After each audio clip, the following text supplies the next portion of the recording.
Boa tarde, prof. Olá, boa tarde a todos e todas. Já de forma britânica, estamos iniciando, meio-dia em ponto, inclusive já com a gravação. E tudo bem, Elizabeth? Como é que tá por Tudo aí? bem? Tudo bem, tudo bem. Eu estou aqui com uma chuva torrencial que começou a cair agora. Espero que essa chuva não comprometa nosso dia aqui, né?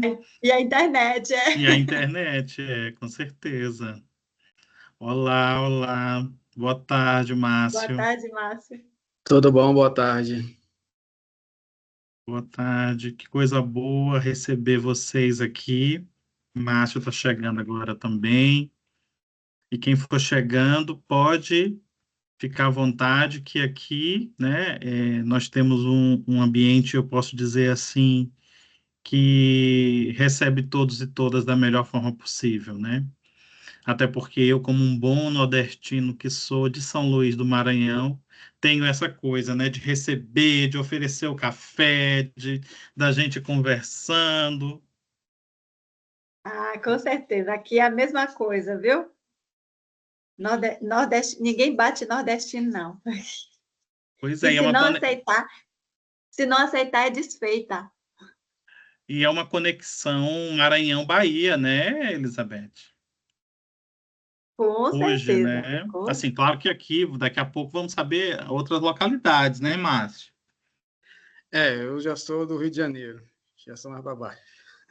Pois é, mas é assim, Ah, mas é um irmão, é quase Rio de Janeiro, Bahia, é quase uma coisa assim, meio um irmão separado na maternidade. Certeza. Mas de e a, cafezinho eu gosto. A parte Café, boa café. que eu ia comentar é que hoje, né, as novas tecnologias nos ajudam a nos aproximar, mesmo que tão distante, né, podemos estar geograficamente, literalmente falando, no meu caso, do outro lado do oceano, mas tão próximo de vocês, né? Estou aqui nessa minha etapa, né, do meu pós-doutorado na Universidade Politécnica de Madrid, um lugar que também é muito acolhedor, uma universidade que eu tenho um carinho muito grande. Desde 2015, que eu tenho parcerias estabelecidas aqui, num dos maiores centros de pesquisa na área de transporte e que dialoga, né, e tem pesquisas multidisciplinares, principalmente que dialogam entre transporte e sociedade, transporte e economia, parceria pública e privada, né, modelos financeiros e econômicos das concessões de transporte. Então, são áreas que a contabilidade dialoga, né? Então, aqui no grupo de pesquisa, como é um grupo de pesquisa da linha do nosso programa, né, do PPG Conte, que é a linha 2, que é impactos da contabilidade na sociedade, então, a gente tem essa oportunidade de fazer pontes com várias políticas públicas, né? Então, eu estava dando o exemplo aqui da política pública de transporte, Elizabeth hoje vai compartilhar o esforço, né? Claro, é uma abordagem na área de educação, mas que ela já vem trabalhando há bastante tempo na tese dela. Márcio aqui também me orientando, já pesquisa já a contabilidade a partir do olhar de políticas públicas voltadas para a assistência social. Então, é possível a gente fazer essa ponte, esse diálogo, sim. E o que mais me encanta é que a gente consegue perceber como a contabilidade tem peso e tem voz e tem importância nas outras áreas do conhecimento, né? Então, eu estava comentando aqui na Politécnica, basicamente são engenharias, né? Então, engenharias de várias áreas do conhecimento, mas que a contabilidade tem um espaço e tem também uma grande contribuição a dar em diversos campos, né? Não somente naquilo mais tradicional, porque às vezes quando a gente fala das engenharias, A gente percebe a contabilidade na ótica dos custos, né? Na ótica da gerencial, né? Por conta, principalmente, da parte industrial, mas não somente, né? Não somente. Boa tarde, Cibele, que prazer, uma ex-orientanda minha, que também está do outro Ai, lado do professor. oceano, né? E do outro lado mesmo também. Verdade, verdade. Eu acho, Cibele, que nós dois estamos mais próximos que os dois aqui. Ah, sim. Você está do lado praticamente, né, professor? Menos de 7 horas de distância. Já olhei Muito aqui. bem. Muito feliz pela Cibele, uma pesquisadora assim, muito apaixonada pelo tema da auditoria, né? São Sim. muitos anos de experiência, egressa também aqui do nosso departamento. Eu tive essa honra de, no mestrado, ser o orientador dela, e agora ela está brilhando em Portugal. Em qual universidade, Cibele? Universidade de Aveiro. Estou Pronto. aqui nesse maior desafio da minha vida. Mas o doutorado passa rápido também. E a Sim, experiência e a experiência acumulada que você tem da UNB, eu tenho certeza que aí só está agregando, né? Está agregando bastante. com certeza, demais. Cibele foi me orientando, e participa também aqui do grupo de pesquisa, é pesquisadora nossa aqui no grupo de pesquisa, mas ela fez o mestrado dela na economia, né? No programa de pós-graduação da economia, foi me orientando excepcionalmente, né, aquelas orientações que a gente faz a partir de parcerias, né? Então, eu fiz essa parceria naquela época com o programa de economia, foram alguns colegas, né? Depois eu fiquei quase 2 anos ali orientando, né? Foram vários, assim, colegas, a Cibele foi uma delas também, e como você, Elizabeth, é servidora também, tá? É técnica administrativa da universidade, servidora da UNB, né, da auditoria, auditora de carreira, viu, Márcio? Como você que é auditor também. Cibele é auditora também, né? Só que da Legal. universidade. Então, pessoal, me sinto, assim, para que vocês, e também como esse material depois vai ficar disponível, essas reuniões do grupo de pesquisa, desde a época do meu primeiro pós-doutorado, que eu idealizei um espaço, eu senti a falta e idealizei, né? Um espaço para que a gente pudesse compartilhar os nossos conhecimentos ah, sem muros, né? E aí eu acho que a pandemia também ali naquele período ainda mais me instigou a manter, a continuar. E assim eu acho que é muito viável, né? A gente se conectar por intermédio de tecnologias para potencializar que várias pessoas possam, né, compartilhar seus conhecimentos, possam participar daquilo que a academia, né, esteja ali discutindo, e que tem o menor custo possível, né? Sabemos que a tecnologia também tem um custo, mas é indiscutível falar do custo da possibilidade de uma reunião por intermédio de tecnologias do que reuniões presenciais em algum local. Então, aqui estamos no mundo inteiro, né? Eu na Espanha, a Cibele em Portugal, o pessoal aí no Brasil, em várias localidades, e a gente consegue se conectar por conta disso, né? Então eu também sou eu posso dizer assim, desbravador, né, do mundo das tecnologias. Então eu não tenho preconceito, literalmente eu sou uma pessoa que não tem preconceito com nada, na realidade, mas saber da potencialidade das tecnologias para contribuir com a academia, com a ciência, isso é inegável, né? Independente de como, de qual tecnologia, inclusive hoje a grande discussão que nós temos das inteligências artificiais. São diversas, né? E cada vez estão aí. Se a gente percebe ao nosso redor, quando eu falo ao redor, eu falo um mundo corporativo, né?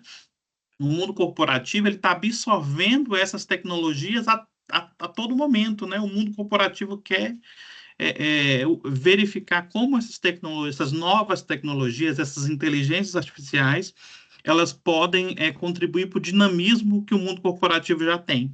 Então, assim, o setor público agora está fazendo, né, dando esse passo também, né, absorvendo cada vez mais novas tecnologias no setor público, e, ao mesmo tempo, a academia não tem que se distanciar, a gente tem que verificar, são padrões, são comportamentos éticos, né, e saber como usar, o que usar, e ser, né, eu posso dizer assim, claro, né, como a gente faz aqui na academia, tudo com muito rigor, com muito protocolo, para fazer uso também, como lá no passado aconteceu, saímos de uma máquina calculadora para utilizar planilhas eletrônicas, fizemos essa ponte. Então, acredito que novas pontes estão aí para que a gente possa fazer como academia, e é assim, não é? Essa coisa da experimentação.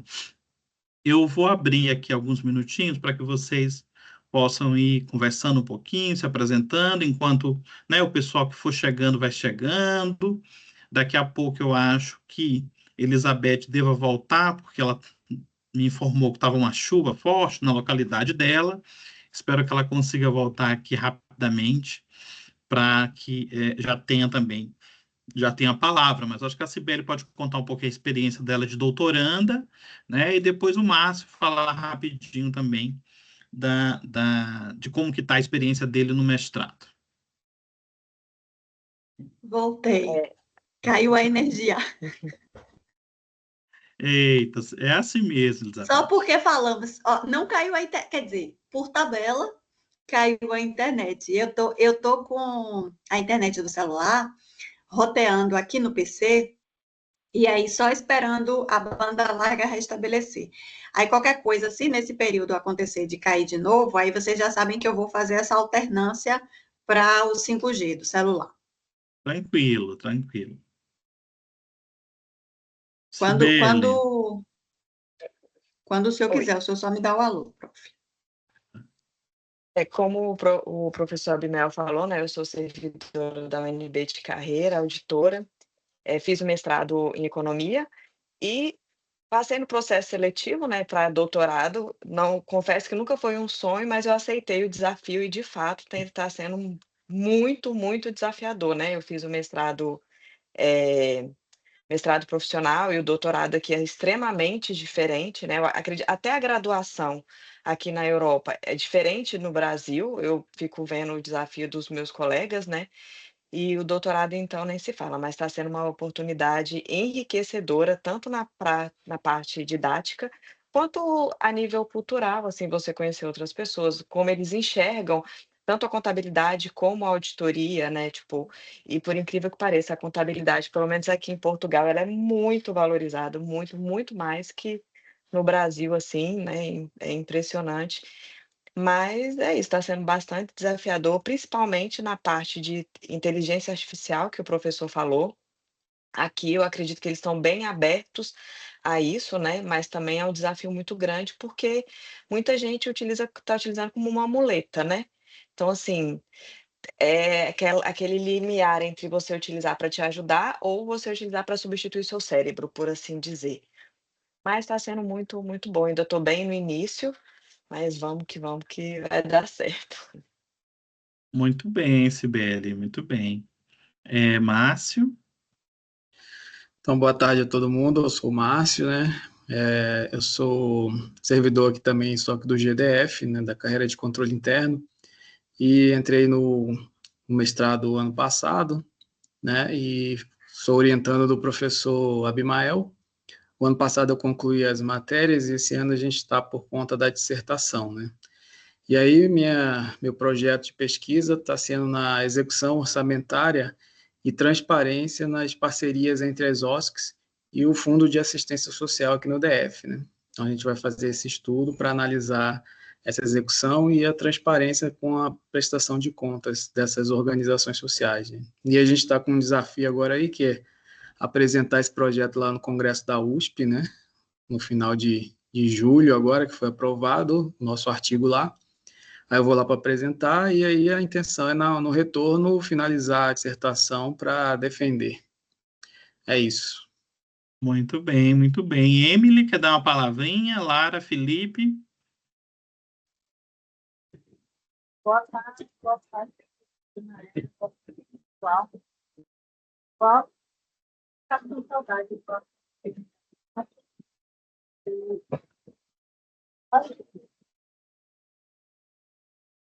Tá ok, Emily. Depois você escreve no chat, porque ficou um pouquinho falhando. Eu acho que você está com a internet oscilando. Mas pode escrever no chat, tá? Eu acho que tem mais uma contribuição no chat. Eu acho que é de Felipe. Lara, se quiser, fica à vontade.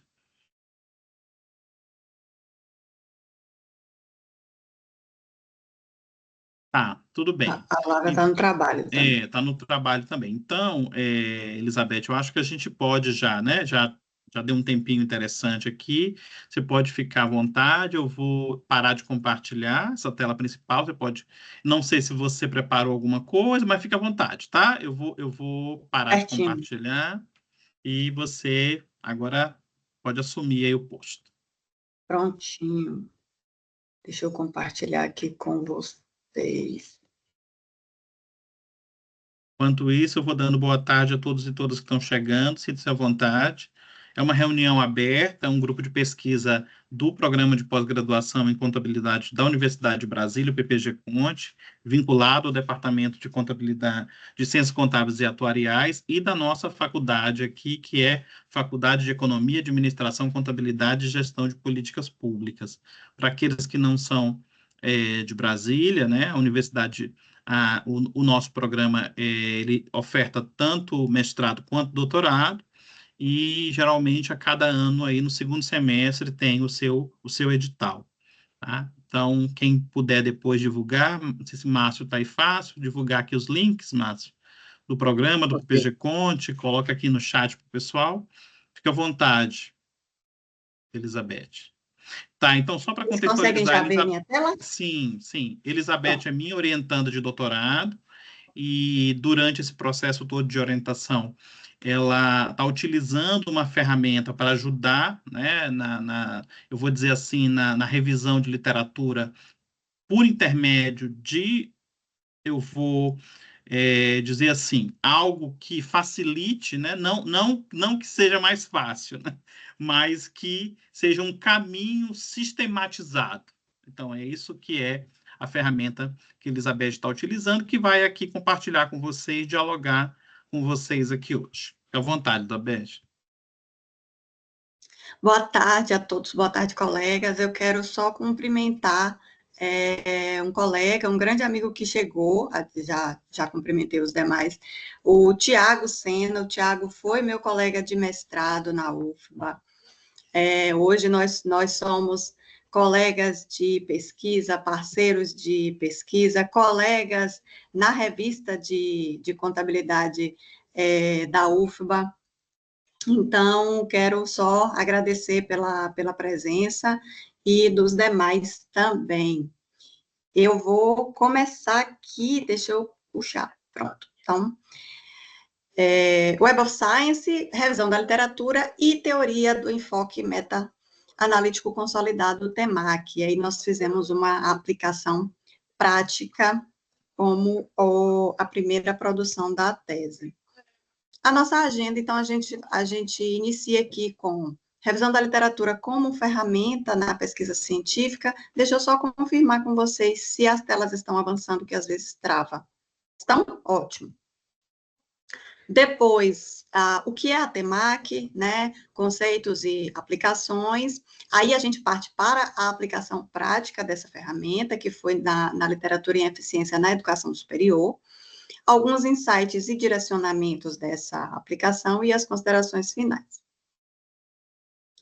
Bom, revisão da literatura como ferramenta na pesquisa científica. Ok, nós sabemos que todo pesquisador, ele precisa de um ponto de partida, seja para formular uma hipótese, seja para desenvolver uma teoria. Então, seja essa pesquisa exploratória, na qual ali ele vai partir de uma hipótese ou de um construto teórico ainda não explorado, ainda não levantado, seja em uma pesquisa descritiva, onde você vai ali apresentar evidências sobre determinado objeto, determinado campo, indefinidamente. Você precisa, enquanto pesquisador, partir de um ponto de partida do que a gente chama ali de continuidade científica, né? Então, a valorização àqueles que vieram e contribuíram antes de você. Só que nós, enquanto pesquisadores, também sabemos que essa é uma das fases, se não a fase, mais difícil, mais complicada de fazermos. Por que a mais difícil, a mais complicada, se é só um levantamento? Justamente para que a gente tenha o cuidado de que esse levantamento, ele seja de fato contributivo para o que a gente vai ali acrescentar a partir daquele ponto de partida, a partir daquele estado da arte. Então, hoje a gente tem a era da informação, né? A gente vive uma chuva de dados e informações, sejam eles acadêmicos ou não. Ok, diante desse contexto, como é que nós temos, como é que a gente minimiza, exemplo, o lixo científico, né? Então, hoje a gente tem debates cada vez mais frequentes e pertinentes acerca das publicações científicas predatórias. Como é que eu evito mencionar ou pegar como referência um tipo de publicação que não é tão relevante, não tem tanta qualidade. Se eu fizer isso na mão, se eu fizer isso manualmente, autonomamente, além de eu perder mais tempo, eu tenho grande chance de cair em publicações que, às vezes, elas são muito difundidas, né? Só que não necessariamente elas têm um nível de qualidade. Ok, quando a gente recorre a portais ali como o portal de periódicos da CAPES, nós temos algumas ferramentas até apresentadas no próprio treinamento da CAPES, como, por exemplo, você filtra lá desde que sejam revisados por pares, você filtra lá que você quer apenas no extrato quali X ou Y. Ok, só que isso também é um trabalho manual grande, desgastante. E se a gente tivesse uma forma de atender às duas questões, que é a minimização dos riscos de você selecionar publicações não tão relevantes e a otimização desse processo que é necessário, né? Então, você tem ali um número expressivo de produções lançadas todos os anos, você tem esse desafio e os riscos envolvidos. Aí onde entra a teoria do enfoque meta-analítico consolidado, que ela parte, e aí vamos reforçar que não é necessariamente algo diferente do que já se tinha na literatura em ciência da informação, em bibliometria, em revisão da literatura sistemática ou não, ou conceitual. Não é necessariamente algo diferente, algo totalmente diferente, não. É algo que respeita as bases e fundamentos do conhecimento em ciência da informação, só que propõe uma abordagem otimizada desse processo de levantamento. A Temaki, ela traz, então, uma abordagem integradora, né? Então, você consegue, lá na frente a gente vai ver que é possível a gente ter de cara as conexões existentes, sejam elas documentais, autorais ou regionais. Aqui eu tenho, por conta dessa abordagem integradora, robustez e critérios de seleção, eu tenho o resultado da mitigação de riscos da não identificação de trabalhos relevantes. Porque, da mesma forma que eu posso ter o risco de filtrar trabalhos não tão relevantes no meu levantamento, eu posso também ter um chamado falso negativo. Eu posso deixar de lado trabalhos que teriam relevância no meu levantamento. A abordagem, ela oferece, né, uma consistência, uma robustez, a validade do processo, porque os critérios de seleção, eles vão passo a passo validando o que você está filtrando. Ela oferece funcionalidade, né, então é algo utilizável, é factível, é praticável, e também uma relação custo-benefício, ela é identificável e bem estabelecida. Esses pressupostos aqui, eles atendem aos princípios da ciência da informação. E aí, também eu posso utilizar nas principais bases de dados, segundo a literatura em ciência da informação. Hoje, a gente tem as principais bases de dados, a Web of Science, a Scopus, a Google Scholar e a Medline, que é mais para ciências médicas. A TEMAC, ela vai se apresentar em 3 fases. Né? Então, a primeira fase eu tenho a preparação da pesquisa, ali eu vou ter, são as escolhas iniciais do pesquisador. Quanto tempo eu vou selecionar para a minha amostra? Qual ou quais bases de dados eu vou utilizar e por quê? Quais são as palavras-chave presentes no meu objeto de estudo, no meu campo de estudo? Quais são as palavras-chave mais validadas pela literatura? Então, essa é a minha fase de desenho do meu levantamento. A fase 2 é como se fosse a fase descritiva. Então, eu vou apresentar os dados retornados por esse levantamento, as primeiras inter-relações desses dados, quais mais relevantes nessa área, quais são os autores mais citados e também aqueles que mais produzem, quais os países estão contribuindo mais com essa literatura, e aí, com base naquele filtro inicial, qual a frequência das relacionadas a essa temática. Então, são alguns exemplos aqui que a gente vai ver. Na fase 3, eu tenho uma fase mais analítica, a fase ali onde o pesquisador ele vai se debruçar e vai, de fato, conversar com o resultado do seu levantamento. Dali, ele vai tirar os insights necessários ao desenvolvimento da sua pesquisa empírica, ao desenvolvimento do seu estudo de campo, da sua pesquisa experimental. Por quê? Porque essa fase 3, ela vai trazer os highlights, né? O que é que ele precisa atentar naquele campo e também informações possivelmente não identificáveis em um levantamento manual, em um levantamento sem uma metodologia bem estabelecida. Nessa fase 3, eu vou ter o detalhamento, o modelo integrador e a validação por evidências. O que é que são essas validações por evidências? Está com base lá nos meus critérios, porque a partir do momento que eu seleciono, exemplo, eu só quero palavras-chave que tenham aparecido pelo menos 5 vezes. Eu vou minimizando os riscos e possibilitando um levantamento mais eficiente, validado, robusto. E aí, nessa etapa, é onde você vai fazer as investigações mais detalhadas, identificar as pesquisas seminais. O que é que são as pesquisas seminais? São as bases do conhecimento, são os fundamentos, são aquelas pesquisas que introduziram o conhecimento no seu objeto de estudo, seja porque criaram determinada teoria, seja porque desenvolveram, aplicaram e validaram determinado método de mensuração, que hoje é amplamente utilizado. Então, é você reconhecer quem fundamentou o conhecimento no qual você está debruçado. São as pesquisas seminais. Por que a importância dessas pesquisas seminais? Eu não tenho como falar, por exemplo, de eficiência na educação superior e na educação em geral. Eu não tenho como falar em eficiência educacional sem falar em Charnes e Cooper.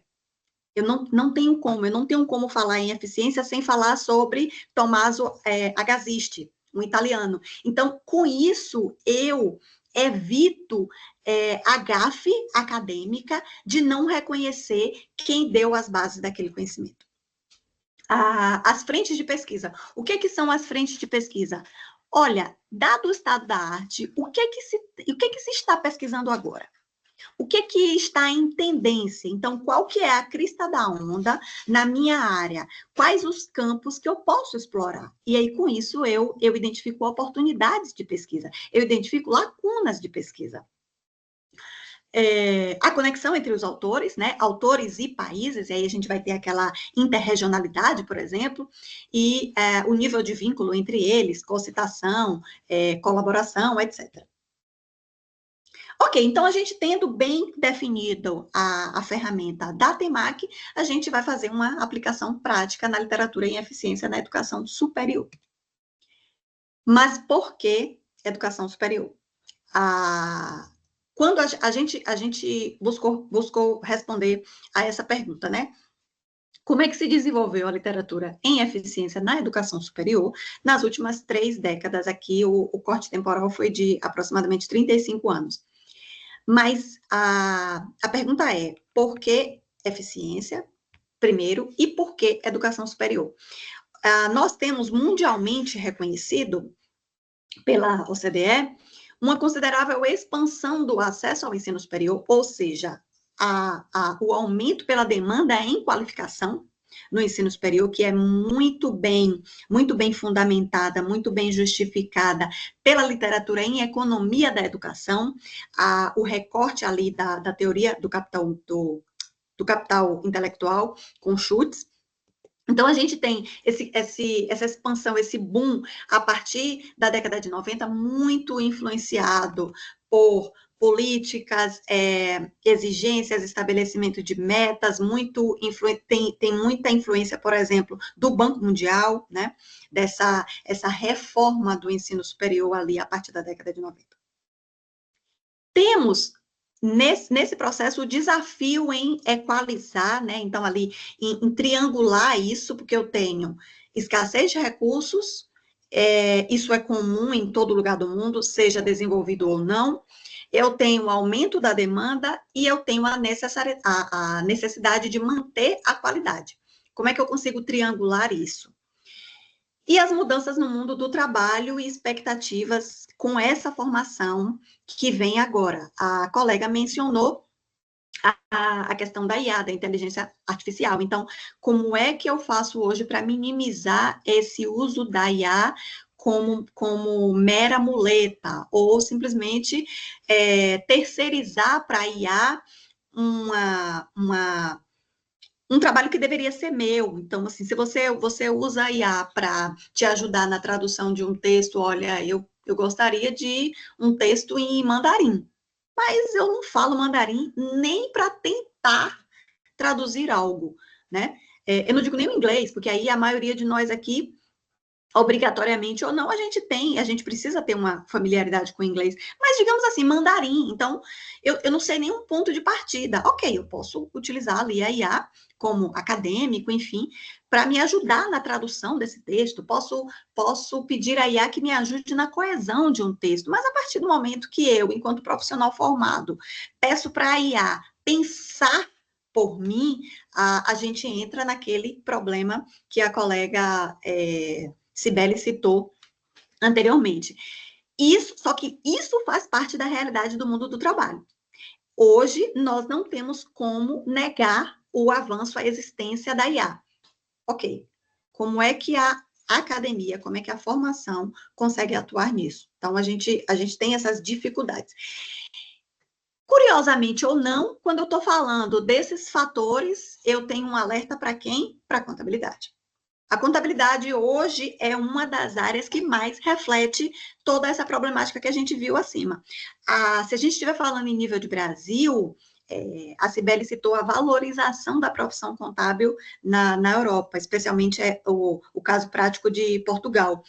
Quando a gente fala a nível Brasil, a contabilidade hoje é a área mais relevante em termos numéricos. Então, a gente tem hoje a quarta maior formação em número de matrículas. A gente tem uma DCN aprovada em vigência há exatamente 1 ano. Essa DCN, ela traz inovações que vão desde o desenvolvimento de competências em inteligência artificial, né, em sustentabilidade. Então, nós temos uma frente de pesquisa cada vez mais sólida a respeito dos impactos que a crise climática global traz, e em todas as áreas, a contabilidade é uma delas. Então, essa problemática que nós vemos citada no ensino superior, mundo afora, ela se encaixa perfeitamente na contabilidade.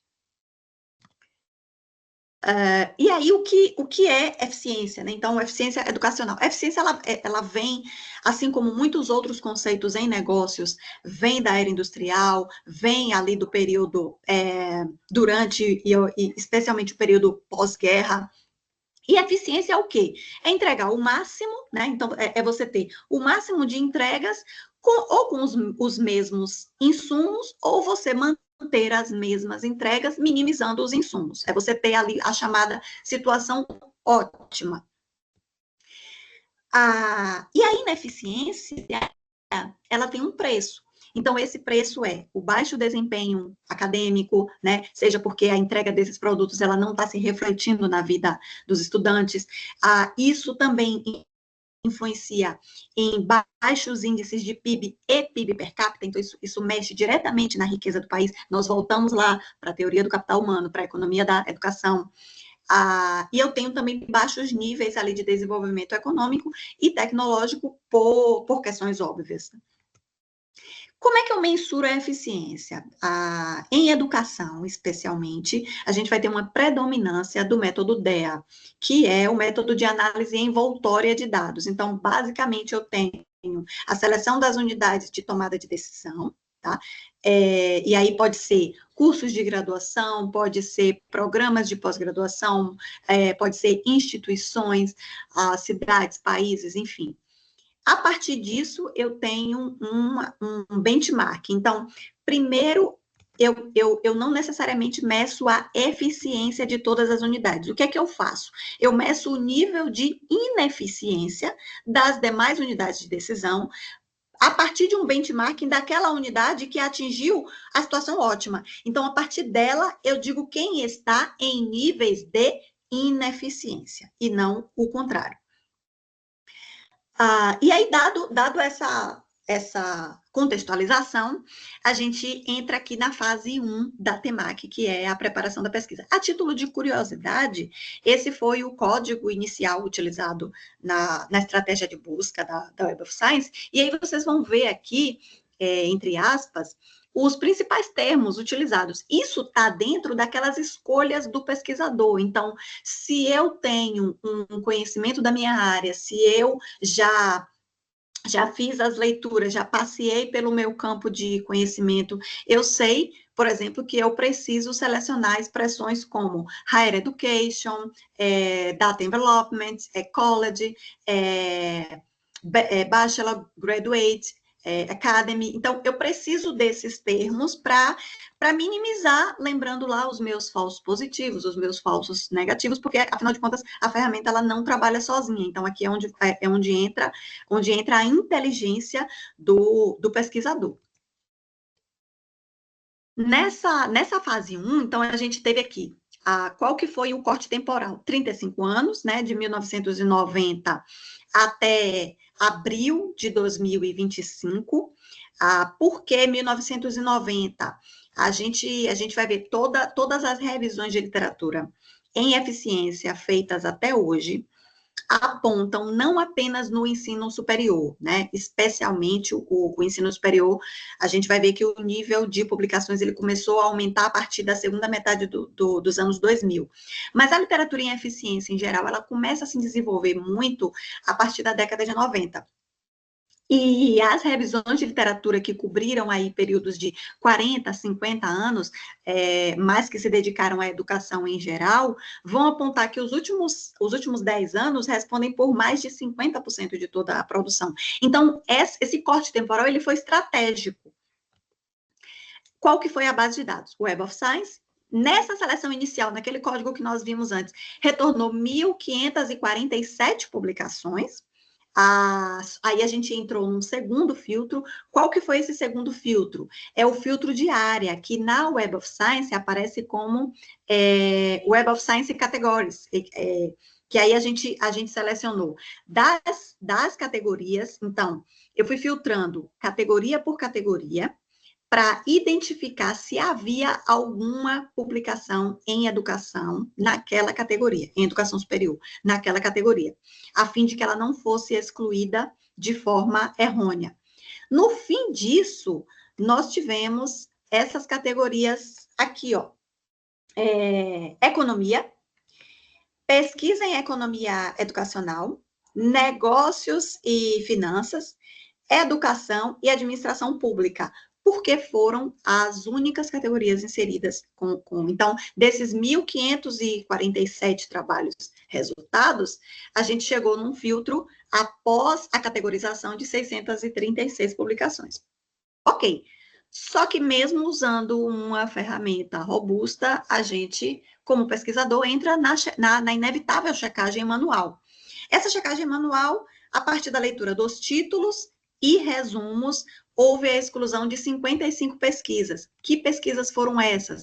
Pesquisas específicas em energia, que mesmo com aquele cuidado lá de filtro de áreas e de palavras-chave, elas retornaram. Então, são os chamados falsos positivos. Então, eu tive aqui a identificação de termos como airports, seaports, rice, que aí eu estou falando ali de cultivo, agricultura, energy, enfim, né?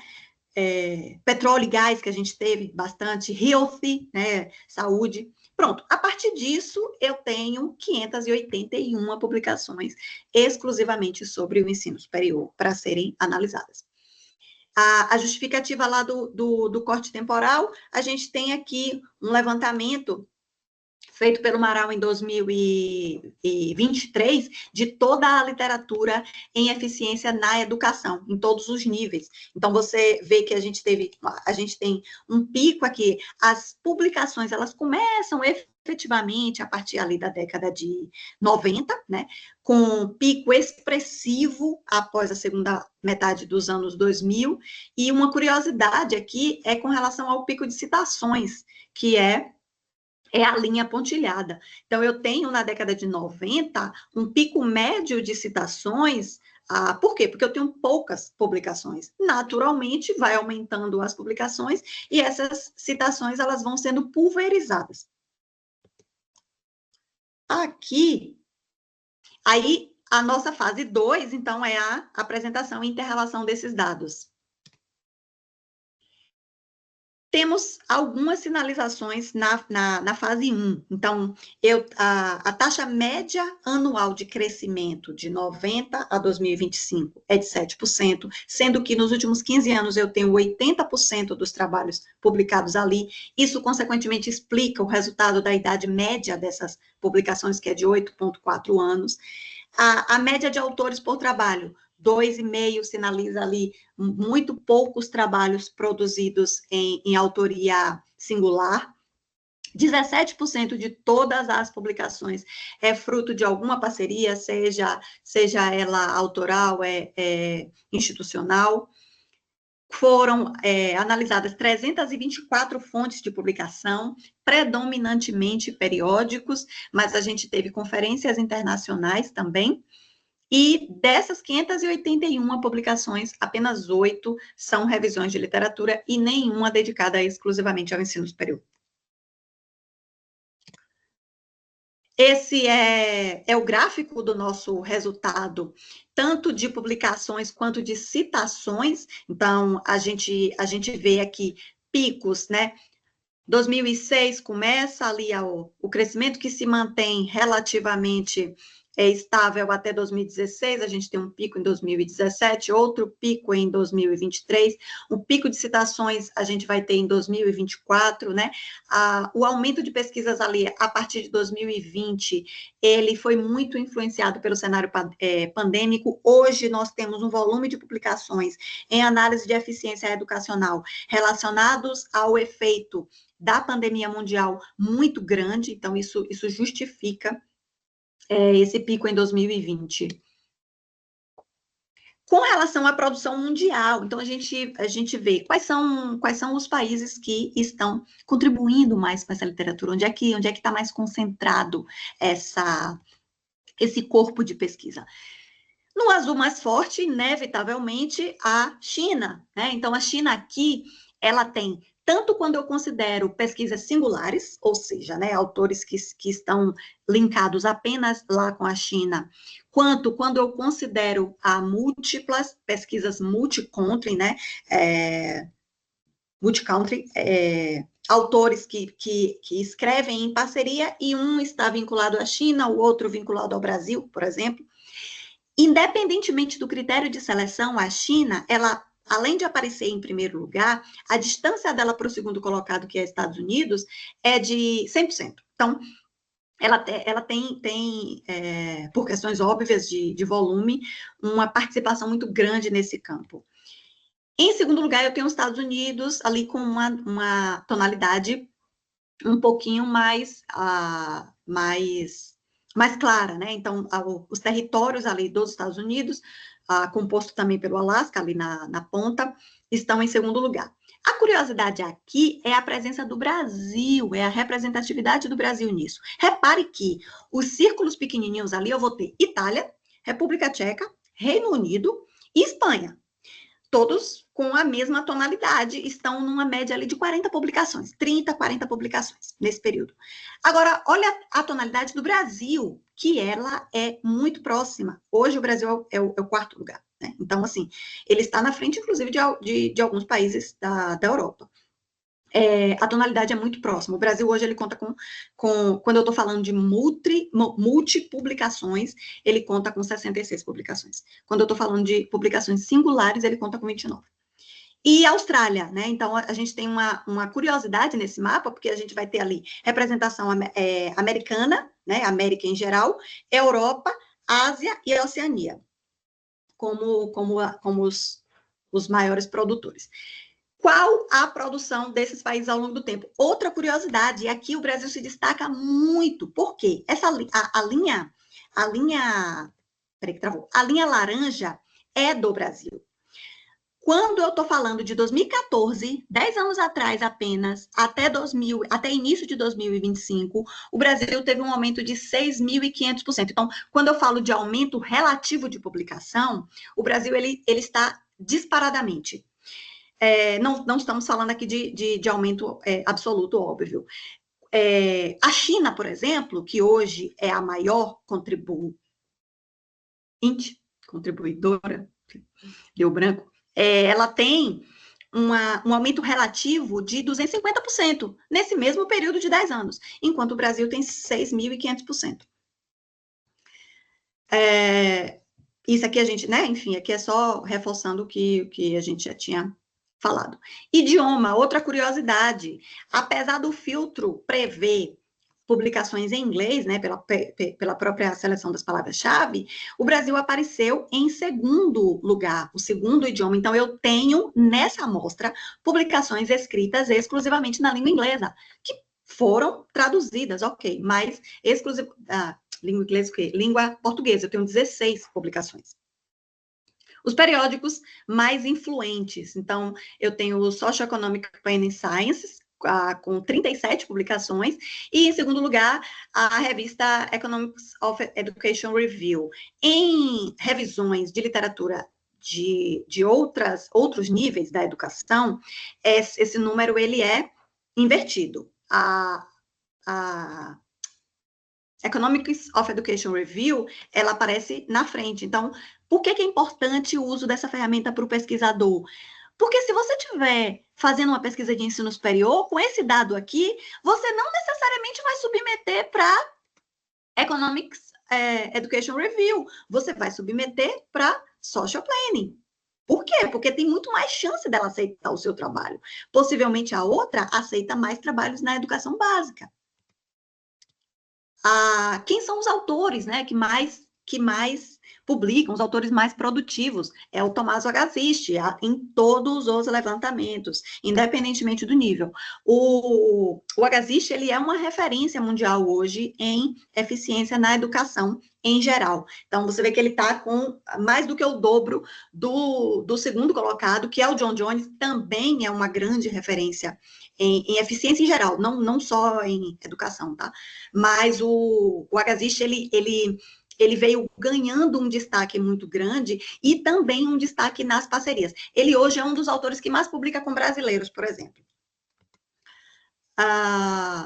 E aí, mais relevantes em quê? Em número de citações. Também o Tommaso Agassiz e aí o John Jones aqui nessa amostra.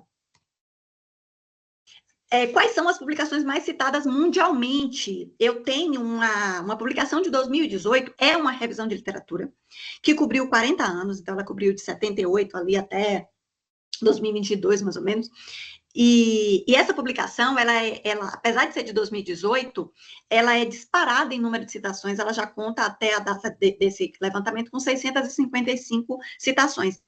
Esse artigo, ele foi um artigo convite, né? Então, os autores receberam o convite para publicar na Socioeconomic, e o artigo, ele já tem um boom de citações. Só que aí a gente vai para uma curiosidade no próximo gráfico.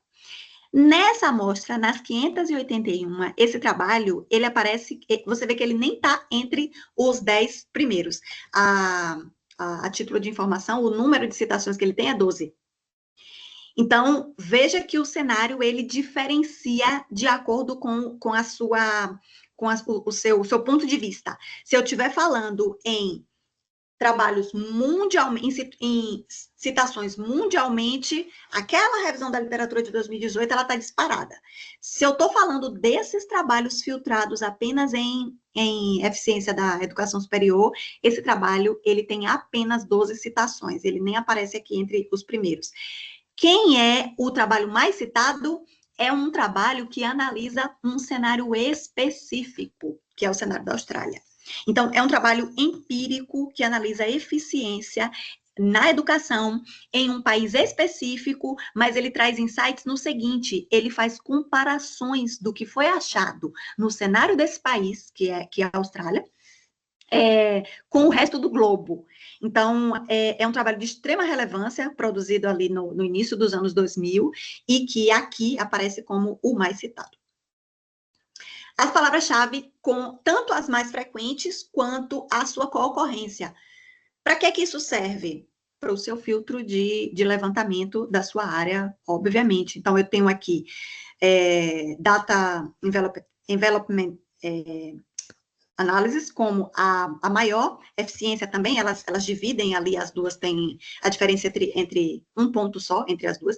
E o curioso desse gráfico, desse mapa de networking, é a ligação entre essas palavras-chave. O que é isso? É a frequência, o quanto essas palavras aparecem juntas. Então, existem duas curiosidades aqui. Se vocês repararem, as variações de DEA, que é Data Envelopment Analysis, aparece mais de uma vez. Então, eu tenho a sigla sozinha, eu tenho o nome completo e a sigla entre parênteses. Isso significa que a relevância dessa palavra-chave é muito maior. E as linhas coloridas significa também a conexão. Então, frequentemente, education aparece junto com Stochastic Frontier Analysis, junto com inovação, junto com eficiência de custo, junto com China, tá? Então, é uma visualização bem legal. Entramos na fase a mais detalhada, analítica ali, que é a fase 3, né? Então, essa fase vai trazer para a gente os insights para a nossa própria pesquisa empírica. Nos dados de co-citation, eu vou ter as bases, os fundamentos, o respeito a quem veio antes. Nessa amostra, eu tenho basicamente 3 bases de fundamento. A base verde é a base de fundamento da criação do método DEA. Então, o mérito por criar o método DEA e suas variações é do Charnes e Cooper. O Farrell, ele criou a teoria da eficiência. Esse dado aqui é curioso, porque o trabalho do Farrell é de 57. Então, foi ele que trouxe o que é eficiência, o conceito de eficiência. Nem se falava ainda em eficiência educacional. Só que o trabalho de 78, do Charnes, o que é esse mapa de co-citation quer dizer? Ele quer dizer o seguinte: qual a probabilidade de, em uma determinada citação, a pesquisa do Charnes aparecer junto? Então, eu preciso de uma relação entre pares. Quanto maior o círculo, mais ela é acompanhada de outras citações, mais relevante ela é. O trabalho do Farrell, que é de 57, criou a base teórica. O trabalho do Charnes veio depois. Só que o trabalho do Farrell, ele é muito menos consultado e muito menos citado do que o trabalho do Charnes e Cooper. Tem uma pesquisa do professor Ramos, da UNB, que ele é de economia, e ele critica isso, porque ele diz assim, apesar de ser um trabalho antigo e que traz os fundamentos teóricos, ele é pouco lido. Então, a crítica, né, que alguns autores trazem, as pessoas não querem voltar para o fundamento da teoria, para entender os pilares. Eu quero saber como é que eu faço DEA.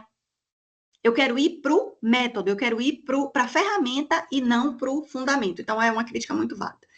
A segunda base de conhecimento é a azul, que é ali com destaque para o trabalho do Weiner de 77, que é a criação do método de fronteiras estocásticas.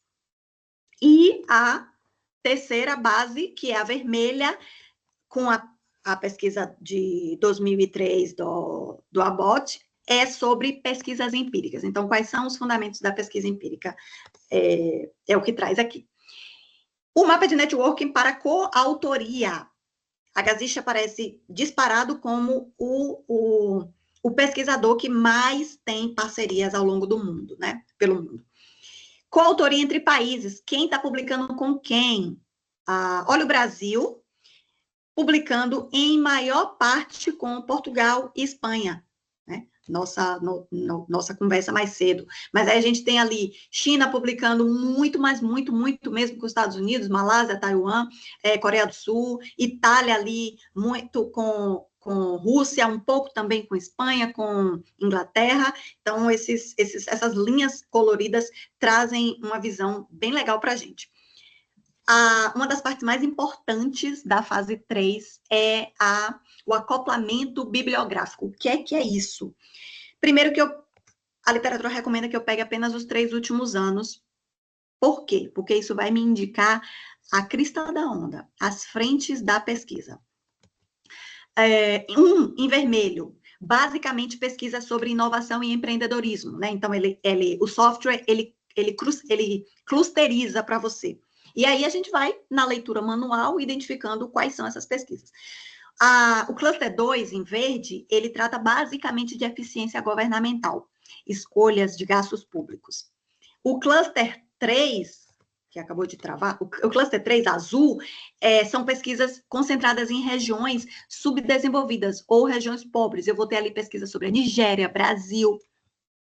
O cluster 4, amarelo, sobre a educação chinesa. Só pesquisa. A China hoje é tida como uma referência, especialmente na educação básica, né? E isso vem se refletindo na educação superior também. Então, só educação chinesa.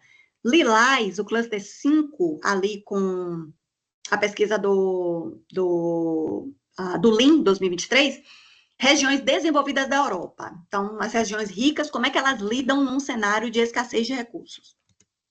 Cluster 6, o azulzinho claro ali no meio. Relação entre produtividade e eficiência. Número de publicações, o quanto que essas publicações impactaram na sociedade e como que isso se reflete nos níveis de eficiência. Laranja, escolhas públicas. Esse cluster, ele tem basicamente um viés político. Então, ele analisa ciclos de governo, ele analisa reformas como a New Public Management. Ele tem um viés muito político, são pesquisas bem legais. O cluster 8, marrom, ele tem, você vê que é bem pequenininho, com uma pesquisa ali no cantinho de 2023 e outra lá embaixo de 2023, elas são do mesmo cluster, elas analisam coisas muito específicas. A título de exemplo aqui, analisa a escassez de professores numa região remota da Tailândia e como que isso se reflete na eficiência. Então, são objetos muito específicos, muito peculiares. E o cluster 9, que é o rosa, uma grata surpresa para nós, porque esse cluster ele só tem pesquisas do Brasil e com um destaque aqui para a pesquisa do Tommaso Agassiz em 2022. E aí vamos para as considerações finais, o que a gente teve de insights disso. Então, hoje, as principais tendências, quando eu estou falando em eficiência educacional, está relacionada à eficiência financeira, inovação, desenvolvimento tecnológico, especialmente usando como benchmark os cenários asiáticos, pesquisas de cenários muito específicos. O Brasil entra nisso pelas suas especificidades, pelas peculiaridades do sistema educacional. E aí eu consigo ter, quando eu tenho esse resultado e essa visão, eu consigo mimetizar, né, dentro do possível, esses bons resultados, seja aqui no Brasil, seja em outros países que venham tendo dificuldades nisso. Além disso, eficiência e sustentabilidade é uma frente muito bem sustentada nisso, e investigação também na educação brasileira são as principais tendências. Onde é que entra a contabilidade nisso? Uma clara oportunidade de pesquisa, também uma surpresa para nós, porque não houve nesse levantamento nenhuma pesquisa relacionada à educação contábil. Nós encontramos apenas uma pesquisa que analisou os programas de pós-graduação dentro da categorização da CAPES lá, só que nem citou os programas nominalmente, muito menos separou em quem era administração, quem era contabilidade e quem era turismo. Então, é uma pesquisa considerada pela literatura em bibliometria um tanto quanto rasa, e isso abre oportunidade para nós, pesquisadores da área contábil. E com isso, então, a gente tem uma sugestão tida até pelos próprios autores em revisão da literatura, de analisar como unidade de tomada de decisão os cursos de contabilidade. Porque quando eu estou falando de revisão da literatura em geral, o menor volume é analisando cursos. Geralmente analisa país, instituição e tal, mas curso, assim, é muito pouco. Então, isso abre uma frente também para a gente, pesquisador da área contábil. Obrigada.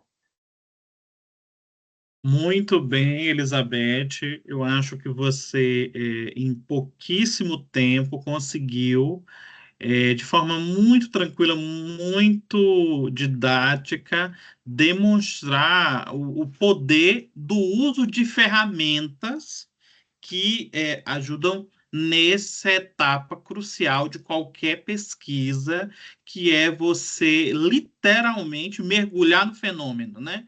O que você demonstrou aqui para a gente é como é importante você ter o seu recorte de pesquisa, mas a partir não somente daquilo que é uma expectativa, né? E sim daquilo que é real. Então, você indo na literatura e demonstrando por A mais B a lacuna de pesquisa que falta ser preenchida. E a partir daí, quer seja uma dissertação, quer seja uma tese, quer seja uma pesquisa inicial, um trabalho de conclusão de curso, que seja, você tem um ponto de partida, mas um ponto de partida muito robusto, né? Então, para que fique claro, e depois eu quero até que você comente um pouco como que, assim, de forma bem simples mesmo, como que você lidou com essas ferramentas, né? Porque, primeiro, o TEMAC é uma sistematização elaborada na Universidade de Brasília por professores da engenharia de produção, né? Claro que não eles difundiram, mas na prática é uma sistematização, né? O TEMAC é uma sistematização de fazer revisão de literatura. E nessa sistematização, os professores incluíram várias ferramentas tecnológicas, inclusive você demonstrou algumas aqui. E aí eu queria que você comentasse um pouco isso, assim, essas ferramentas, como que você teve aos poucos foi adquirindo, né, o conhecimento para lidar com essas ferramentas, e a sua experiência mesmo no dia a dia, de pegar uma base, né, uma base de dados, que é uma coisa gigantesca, a partir de um Excel que tem N linhas e tudo, transpor isso para uma ferramenta, fazer todo esse processo, tá?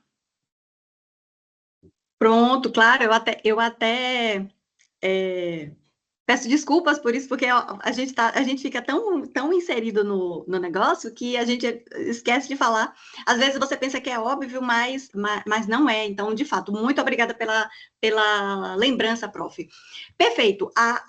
Os autores, né? Então, especificamente, o professor acho que é Ari Mariano, o nome dele Ari Mariano.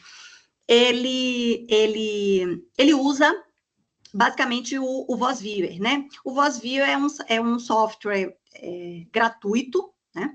Desenvolvido, se eu não me engano, na Nova Zelândia, por 2 pesquisadores, e é um software muito intuitivo. Então, para vocês terem uma ideia aqui, esses gráficos aqui, eles são fruto do Voice Viewer, né? Então, ele trabalha muito com essa coisa de coloração, com essa visualização, esse dashboard ali bem didático, para que você faça as suas análises de uma forma mais confortável. Então, eles trabalham basicamente com o Voice Viewer.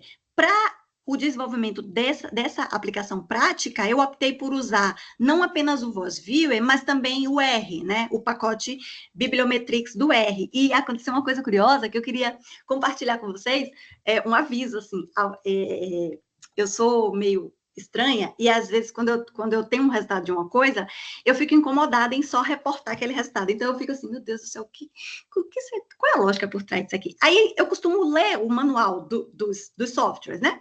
Então, eu fiz isso com o Voice Viewer, para tentar pegar os insights ali e, claro, entender melhor o que é aquela coisa, o que aquele dado significa. E também com o pacote Bibliometrix do R, né? Dentro do pacote Bibliometrix, a gente tem a ferramenta BiblioShine, que ela vai trazer essa coisa bem bonitinha aqui desses gráficos, né? Ela traz esses gráficos. Acho que o gráfico mais difundido da BiblioShine é o gráfico do Mapa Mundi, né? Porque ele é bem o Voice Viewer eu não achei tão bonito visualmente esse mesmo dado, então por isso eu optei. Como é que eu fiz para passear entre as duas ferramentas, prof e colegas? Eu basicamente fui testando visualmente o melhor que cada um poderia oferecer. Principalmente porque a gente vai ali tentar publicações, então a gente pensando no leitor, como é que eu consigo bater de cara? Se for uma imagem colorida ali, de repente eu tenho uma didática melhor. Por isso eu usei os dois. O alerta que eu quero dar é porque, com relação à base de dados, algumas publicações, inclusive a própria publicação, o próprio artigo da proposta da TEMAC, ele fala que você pode integrar mais de uma base de dados. E aí foi isso que eu fiz. Então, de início, eu integrei Web of Science e Scopus. Só que você, como pesquisador, você vai abrindo ali na curiosidade e você diz assim, meu Deus, mas assim, esses critérios aqui de categorização estão muito diferentes. Será que eu consigo fazer uma forma de unificar e tal? O Bibliometrix, ele tem a possibilidade de unificar as bases de dados e remover os duplicados, né? Então, você faz lá o código e ele faz isso. O grande problema é quando eu fui ler o manual, porque apesar de ter feito isso, no namoro ali com os dados, eu percebi inconsistências, uma coisa estranha, assim, tipo, indicando só uma frente de pesquisa, exemplo. Eu sei que não tem só uma, né? Você vai meio que no feeling de pesquisador. E aí os autores, os criadores do pacote Bibliometrix, eles não indicam fazer essa mesclagem de base de dados. Por quê? Porque até então não se tem uma garantia no código de que essas inconsistências não vão ocorrer. Eles citam como exemplo as duas principais, que é o Web of Science e Scopus. Então, eles dizem assim, olha, a categorização ela é muito diferente, eles chamam de a categorização dos metadados, né? Por exemplo, só a Web of Science tem o que eles chamam de Keyword Plus, né? Que não são o que eles fazem? Eles pegam as palavras-chave que o autor escolheu e meio que faz um fatorial nelas, e aí clusteriza ali, que é o que eles chamam de Keyword Plus. Só eles têm isso. Então, se você vai ir por padrão, o Voice Viewer, ele puxa o Keyword Plus, você tem que mudar, né? Então, se você for nessa unificação, dá os erros que estava dando comigo. Então, baseado nessa indicação dos próprios criadores do pacote, por a gente não ter ainda uma garantia, o que é que eu fiz? Descartei tudo que eu tinha feito e aí fiz de novo. Então, assim, fica também um alerta, né, para os colegas, mas, assim, o caminho das pedras até chegar no final teve alguns percalços aí, mas a gente conseguiu passar. Muito bem, super interessante e assim, o resultado agrega muito, né? Não só em especial você, né, Elizabeth, que está com o seu projeto de tese de doutorado aí pela frente, mas para dar essa robustez e essa segurança, né, em justamente olhar para frente, né, indicar os caminhos da tese, né, e ir de forma muito segura. Então, sem sombra de dúvida, essa sua experiência e compartilhando aqui a experiência com os demais é de muito valor, né? Eu vou deixar também as curiosidades para os demais colegas, aqueles que quiserem perguntar alguma coisa, quem também está nessa fase, não sei se Belle, não sei também Emily, né, doutorandas aí caminhando nessa esteira e que também tem esse desafio aí pela frente. E os demais, né, também. Citei quem eu estou vendo aqui a fotinho, né?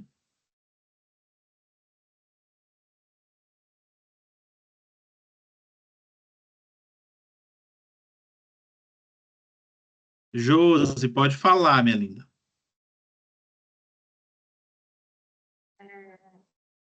Boa tarde, boa tarde, Elizabeth, boa tarde, aos demais. Estão me ouvindo bem? Sim, Josi. Tá. Peço desculpas para não ligar a câmera. Tem câmera aqui, mas... Então, na verdade, eu quero parabenizar. Eu entrei um pouquinho depois, eu tive um problema aí de acessar o Teams. Mas eu acho que eu entendi bem a pesquisa. Eu queria parabenizar a Elizabeth. Eu acho que na minha dissertação do mestrado, eu fiz um trabalho sobre educação superior também, né? Eu fiz uma análise de 58 universidades aí brasileiras, né? Também de dados de educação. E, então, assim, é uma área que me chamou muita atenção, achei bem interessante os dados que trouxe, né? E eu acho que é importante realmente, né, esse dado que você trouxe em relação à educação contábil, que a gente não tem pesquisa, então abre aí uma lacuna, né, um gap de pesquisa, então acho que o seu trabalho é bem interessante mesmo, então só parabenizar mesmo. Eu usei a base Obrigada, Saival, não sei se Josi. você... Usando o meu trabalho, eu usei a Saival, não sei se você conhece, que ela é da Scopus também. Que ela tem uma... não consegui te ouvir. Cortou agora. Não, na minha dissertação eu usei a base Saival, não sei se você conhece, da Scopus, que é Da uma base escola. que ela traz algumas, né? Ela traz tem umas análises métricas bem interessantes em relação a publicações, com autorias também, é bem interessante essa base.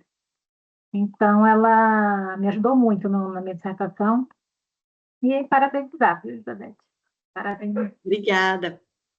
Até a título de informação também, uma coisa que eu lembrei agora sobre a Scopus, o próprio Ari Mariano, né, ele traz essa provocação porque ele faz uma análise ali das bases e a vantagem e desvantagem de cada um e tal. E um dado interessante é uma predominância de publicação na área de artes e humanidades na Scopus. Então, aqui, por exemplo, nesse levantamento, a Scopus, ela retornou muito poucas publicações, né, dentro daquele filtro ali que eu fiz.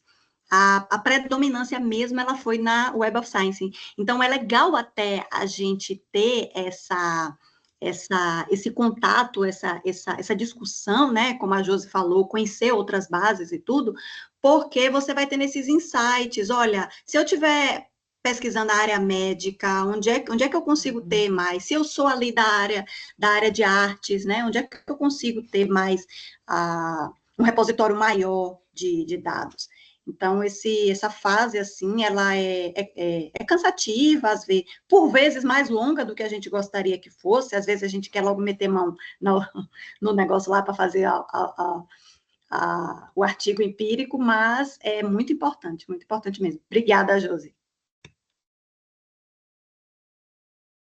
Muito bem, pessoal. Enquanto vocês vão esquentando aí as dúvidas, até porque a gente está caminhando também para o final, né? No máximo aqui, eu gosto de não passar muito aí por conta da hora do almoço de todo mundo. Felipe, pode falar. Oi, pessoal, tá dando para ouvir? Sim. Eu queria parabenizar a Elizabeth. Eu e o professor Abimael também realizamos sobre essa metodologia do TEMAC. E, Elizabeth, você conseguiu é mostrar para todos que ainda não conheciam de forma muito plena, assim, com muita excelência. Eu queria, caramba, eu fiquei assim, meu Deus. Claro que o professor Abimael também apresentou para a gente de forma muito plena, né? Mas você conseguiu assim de uma forma muito fácil, muito tranquila. E também eu fiquei muito interessado pelo seu tema, né, de apresentação. E assim, eu não sabia muito e assim, você conseguiu esclarecer para todos nós. Só queria parabenizar também o professor Abimael pela sua orientação. Obrigado, O Felipe. professor foi um divisor de águas na minha vida. E ó, trocar É, figurinhas, já sabe, é só chamar no WhatsApp lá que a gente troca figurinhas lá. ele é ótimo, ele responde a gente em poucos minutos. Quando dá tempo, viu, gente? E outra que tem uma diferença de Com 5 esse horas fuso entre de 5 horas, Europa e Brasil, viu? eu mando mensagem para ele, Eu boa não, tarde, aí eu digo, não, é boa noite já, bom dia já para ele. eu também fico com medo, receoso de mandar o horário, né? Pensando, vixe, Maria, lá deve estar muito tarde. Mas parabéns, Mas Elizabeth, não foi se ótimo. preocupe que já estarei por aí também. E assim a gente vai nesse intercâmbio de conhecimento, né, entre os pesquisadores, que é muito importante. Essa é a função mesmo de um grupo de pesquisa. Este ano, até para todos que estão aqui, eu iniciei novos projetos de pesquisa, concluindo, né, os anteriores. Então, agora em 2025, eu iniciei novos projetos, atualizando também as equipes, né, de pesquisa, tudo isso porque a cada ano a gente tem essa obrigação de fazer no CNPq, a gente precisa estar com os dados todos atualizados. Então, aqueles pesquisadores que têm o interesse de se manter vinculado ou se manter, né, em alguma das linhas de pesquisa que estão vigentes comigo. O contato você já sabe, vocês entram em contato facilmente comigo.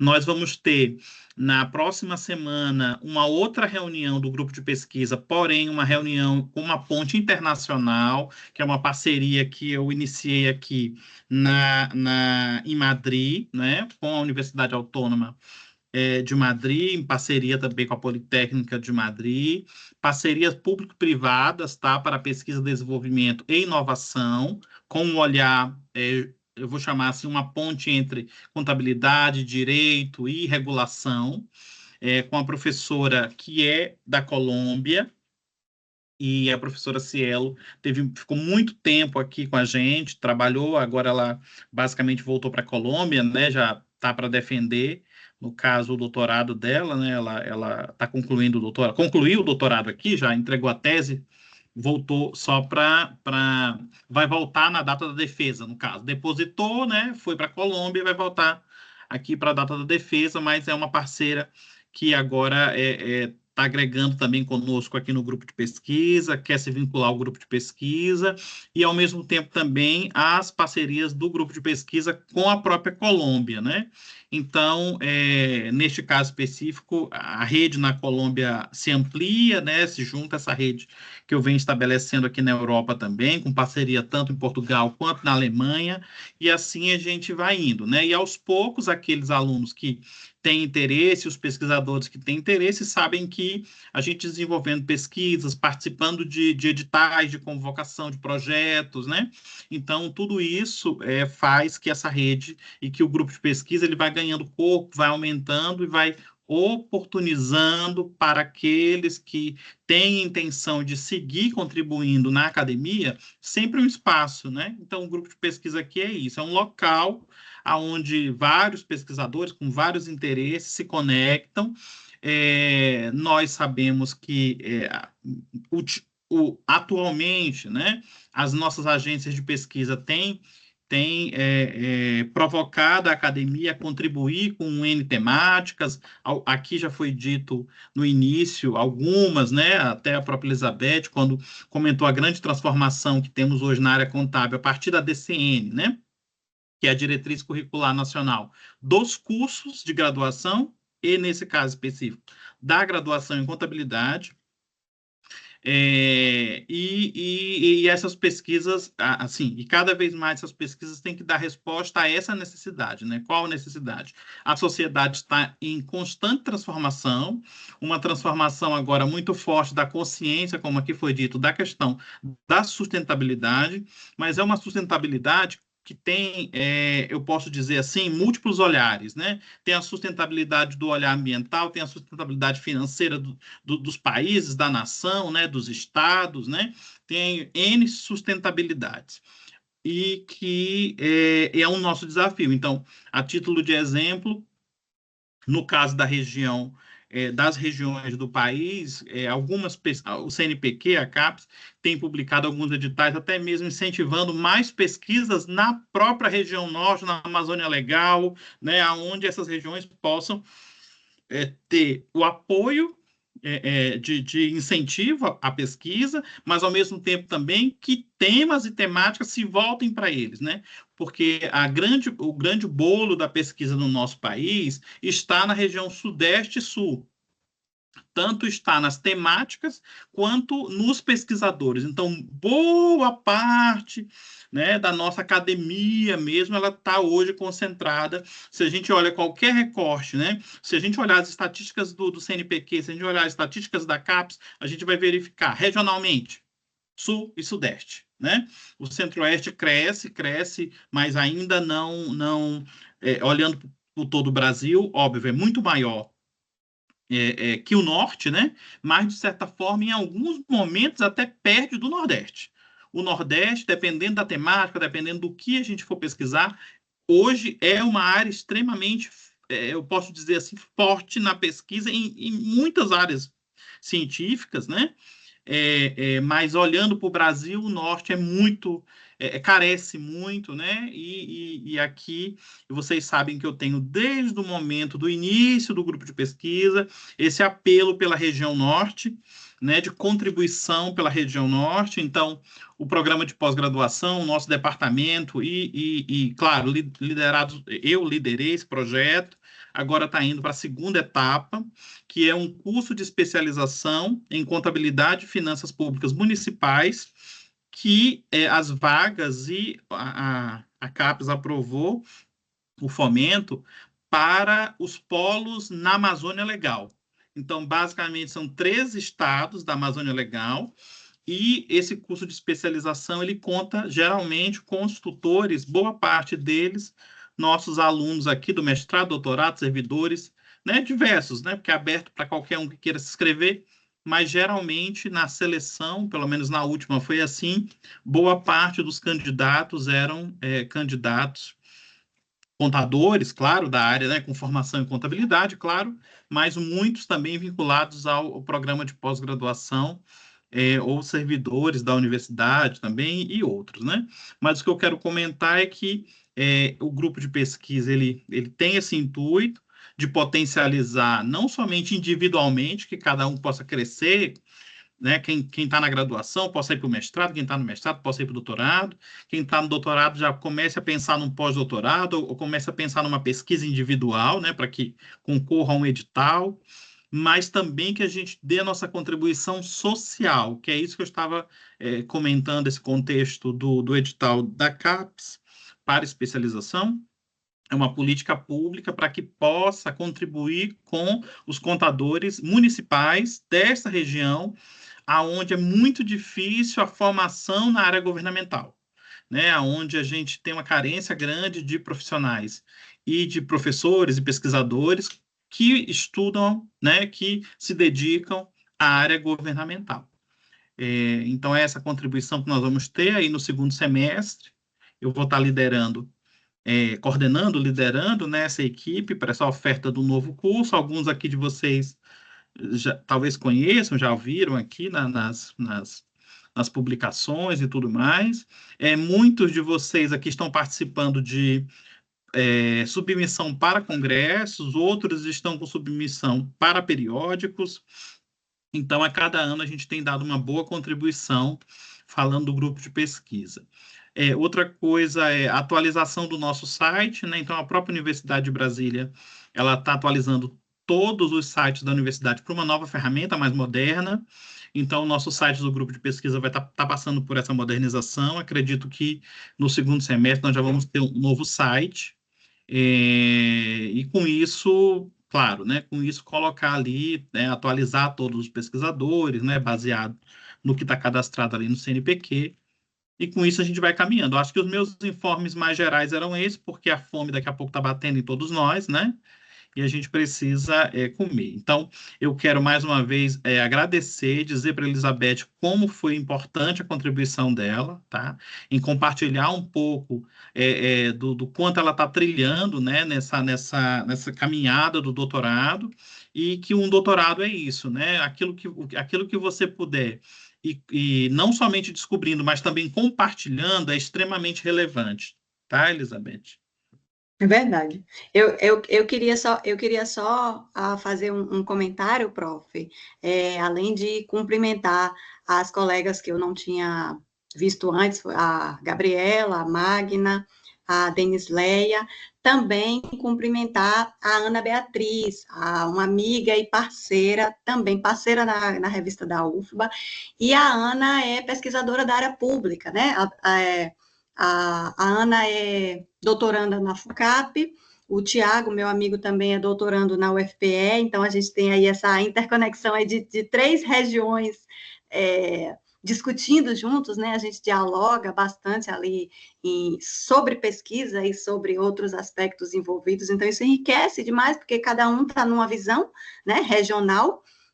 E a Ana é pesquisadora da área pública, então, em nome do professor, quero tomar a liberdade de convidá-la para participar de outras reuniões do grupo e compartilhar com a gente também o desenvolvimento de pesquisa dela, que é bem relevante também. E só agradecer mais uma vez a todos pelos comentários, pelas trocas, e dizer também que estou à disposição. O que a gente puder trocar figurinhas, um ajudando o outro, discutindo, a gente está aí à disposição sempre. Obrigada mais uma vez, prof, por ser esse divisor de águas na nossa vida. É isso, e tem muita gente chegando, que chegou, que, assim, futuros e futuras doutorandas, né, Magna, Gabriela?